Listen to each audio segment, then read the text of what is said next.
I have a question. I have a very simple question.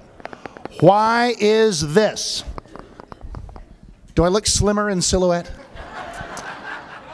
Why is this so important to the movement? Don't tread on me. It's because back in the colonial days, it was British tyranny. It was a bad deal. Thank God for the British and everybody else that helped create these United States of America. But when tyranny from England became unbearable, we just had to do something. Well, now the tyranny ain't coming from across the ocean. The tyranny comes from our own nation's capital, and now we got to do something about it.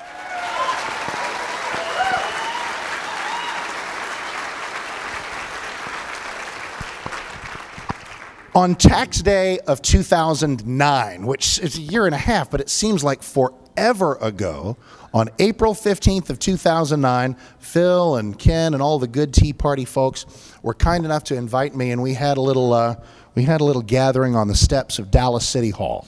And we had a really good time. We got all worked up about, you know, the size of government and taxation and the Constitution. We just had a magnificent time. And when it was over, in the odd and eerie, still and quiet of a beautiful spring night in Dallas, we all looked at each other and said, is this going to be just a nice memory? Sort of conservative Woodstock, where we all got together and had a really, without the acid and the, and Jimi Hendrix, or is this really going to turn into something? Because, I mean, good Lord, Obama and all these folks had just gotten elected. The question was, can we keep this going? Can we keep this going through another entire year of 2009? Can we keep this going all the way through 2010, all the way to the November elections of 2010? Can we keep it together? It's 2 months away. It's 2 months away. It's 2 months away. And a lot of people talk a lot about how, I want government to feel my pain. I don't want government to feel my pain. I want government to feel my foot in its butt, kicking it out of my life. That having been said, a lot of people will show up at Tea Party things and say, y'all are anti-government. We're not anti-government. We know we got to have some kind of government, but silly us, we want it to be the constitutional kind of government the Founding Fathers had in mind. That's all. I mean, we're not anarchists, for crying out loud. We just want to have taxation that makes sense, representation that pays attention. And in fact, before we bring Phil Dennis up here, the guru who got so much of this started and the driving force behind a lot of it, let me go to another Tea Party stereotype. A lot of people, I riffed on this a little bit at the wonderful thing we did this past April 15th at Quick Trip Park in Grand Prairie. We had a lovely time there, and we asked the same question. It was April 2010. It was like, can we keep it together? Can we keep it together for just another half a year?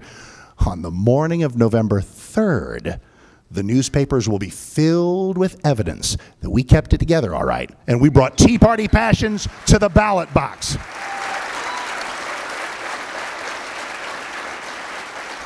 But it has been said, we are judged. Andrew Breitbart's going to talk a lot about this. You ever hear me say we are judged by we should be judged by our critics? I don't mean the critics should do the judging of us. I mean we should be judged by the kind of criticism that we attract. And when people say, oh, those Tea Party people, they're nothing but a bunch of virulent racists, when they lie like that, when they slander us like that, you know what it means? It means they ain't got no material. It means they don't want to argue with us on the issues, so all they do is call us names.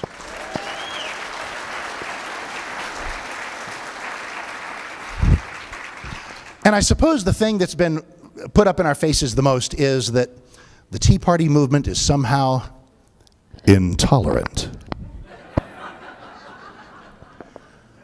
I'm ready to come clean. They're right. Oh, but not in the way they mean. Are you kidding me? We're not intolerant of anybody's race or color. Are you kidding me? I don't care what your faith is. I don't care where you're from. I don't care what color you are. You want smaller constitutional government, lower taxes? Come on in and have a seat. Come on in.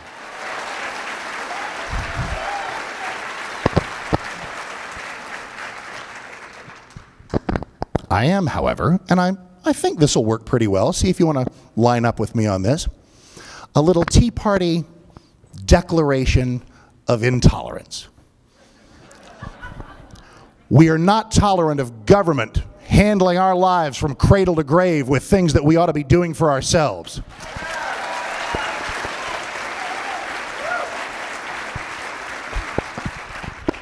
We are not tolerant of taxes that cripple our ability to make a living.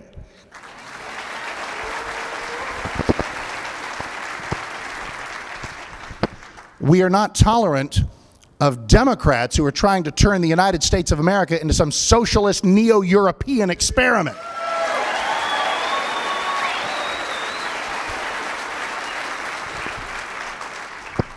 And to be bipartisan about it, we are not tolerant of Republicans who talk a good game about conservatism and fail to deliver.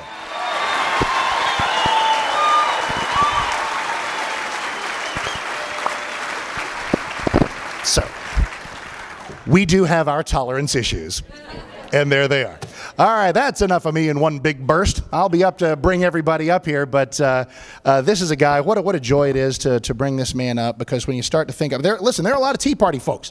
The Arlington Tea Party guy just slipped me a card. They're just starting one in Aledo. They're absolutely all over the place, and I think that's a testament to the success.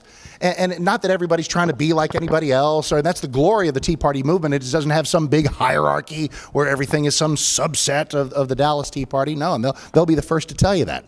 But I'll tell you, they were the ones. You know, on April 15th there of 2009 that put a good many thousand people out there at Dallas City Hall. And this is the guy who called me and invited me. And he keeps calling me and I keep showing up. So we must have something going here.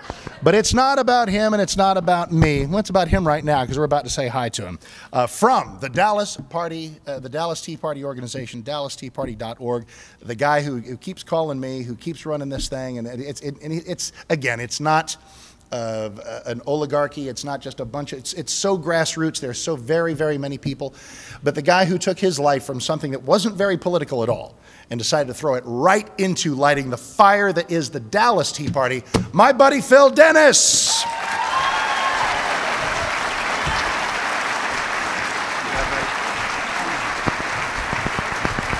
Thank you.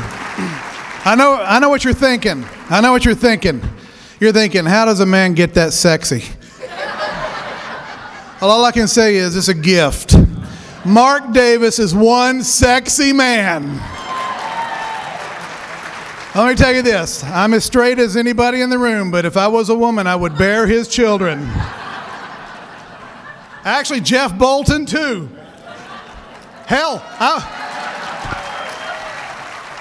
hey, Pastor Broden, Breitbart, Mark Meckler, I'd bear all your children.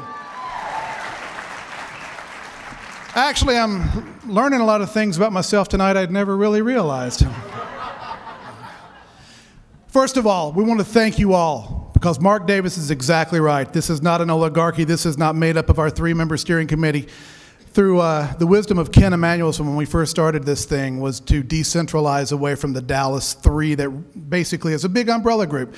And with people like Lori Medina, who you're going to hear from, we have been able to get hundreds and hundreds and thousands of people involved in the political process. Have you ever noticed that everybody on your block can name the finalists on American Idol, but cannot name their congressman? Yeah, we got to stop that. And those are the people that always complain the most about government. The people that have never voted in a primary before. And I'll say this, this last March was my first time. So that's where we make the difference. That is where we do not vote for the rhino Republicans if we get people out to vote in the primaries. Okay. I got a little ahead of myself because I do want to thank, before I go on, I'm going to be real quick. I want to thank the Mesquite Convention Center. Look at this beautiful place where we are tonight. They have done a fantastic job. Thank you. Sherry Schaff and her crew have been tremendous working with us. And I want to thank Trident Security because they keep us safe from the wackos. And if anybody thinks of rushing the stage, they have orders to shoot to kill. Of course, we're in Texas. That goes without saying. Okay, I want to say something real quick that's near and dear to my heart. My pet peeve in this world is political correctness, because I believe it is a poison that courses through the veins of America. It prohibits us from discussing issues honestly. Political correctness, in my opinion, is a weapon we have given liberals to beat us to death with. If you notice, I realize I'm preaching to the crowd here, but if you notice, all of the liberal arguments about the Tea Party is that we don't want big government, we don't want them in our lives anymore, we want lower taxes. Oh, it's because you don't like a black man in the White House. We stand up for Arizona's right to pass very reasonable, sensible legislation. And it's because we're racist and we don't like brown people. Well, I'm married to a brown person, and she's a legal resident right now and will become a citizen of the United States. I love you, baby.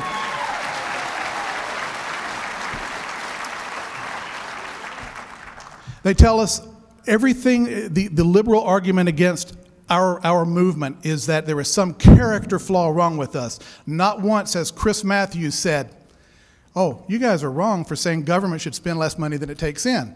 It's always some kind of invented type flaw in our characters. Don't let them do that. Speak your mind, speak the truth, and don't back up. And we are brought, in this room, we brought together speakers today that have put their lives online, they have put their careers online to do those very things because we love our country. And I'm going to tell you one last thing about these people that we brought in tonight. Not one person charged us a speaker's fee to come here, and everyone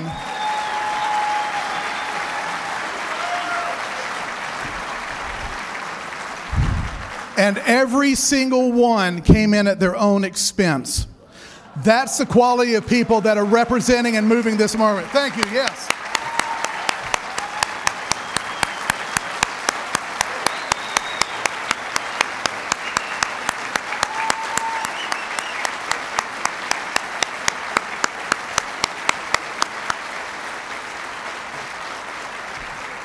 Thank you, and thank you to our speakers tonight. The other thing I didn't mention is I also told them if they didn't come in for free, I'd give their cell numbers to Keith Olbermann.